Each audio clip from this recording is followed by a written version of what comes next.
Well, when the spotlight went onto social media and its algorithms, Tinder and Spotify were swiped to the side and largely ignored, while giants like Facebook were examined.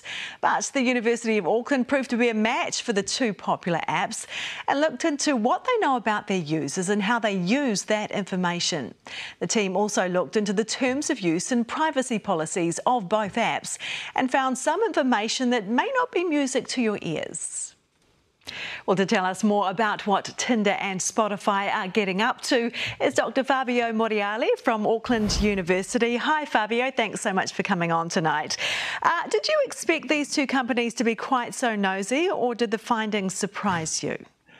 Well, I had very low expectations considering how they operate. So I was not particularly shocked by finding that actually there was very little that we can learn by having a look at these documents. But yeah, so what I mostly found surprising is that they don't share as much and they don't tell us why they need all this data from us in their platforms. Something actually specific about Spotify and some sort of user data they collect is the voice data. That you say, why does Spotify need to have my voice data? They're not actually recording before you kind of go and freak out. They're not recording nobody's actually eavesdropping your conversation, but still they use some user data, voice data, not really telling why. That's a little bit surprising.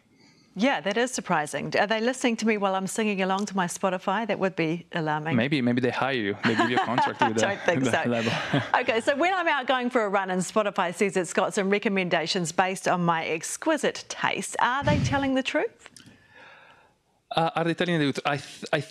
It's hard to say. Again, we don't know how their algorithm operate, but I would say that probably 90% of the time, my assumption is they do tell the truth. They care about their users and paying their monthly subscription, but probably not all the time, because they also have some contractual agreements, and they're very clear about it with some third parties like labels or artists to boost their the listenings of these specific songs or albums in playlists and algorithmic recommendation system. So maybe not. The other thing to say is that actually they know you so well, especially if I don't know how long have you had Spotify for, but if you had it for 5-6 years, maybe actually they know what you like because they influence the music that you like. So before it's not just trying to understand what you like, but also having influenced the taste. They know pretty much the direction. Yeah. What about Tinder though? What does Tinder know about Kiwis other than say we like pina coladas and getting caught in the rain?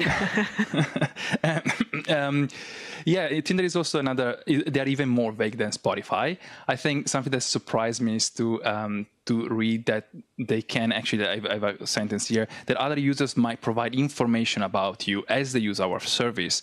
For instance, we might collect information about you from other users if they contact us about you.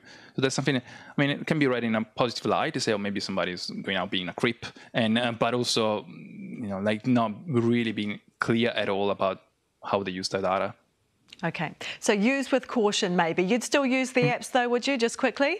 No, definitely not. I dropped Spotify many years ago, 3 years ago more, and actually this problem with the user data is just the tip of the iceberg. I know we don't have 2 hours, but if I had 2 hours, I can tell you, I can fill 2 hours with what's wrong with the dark side of music streaming in general, not just Spotify.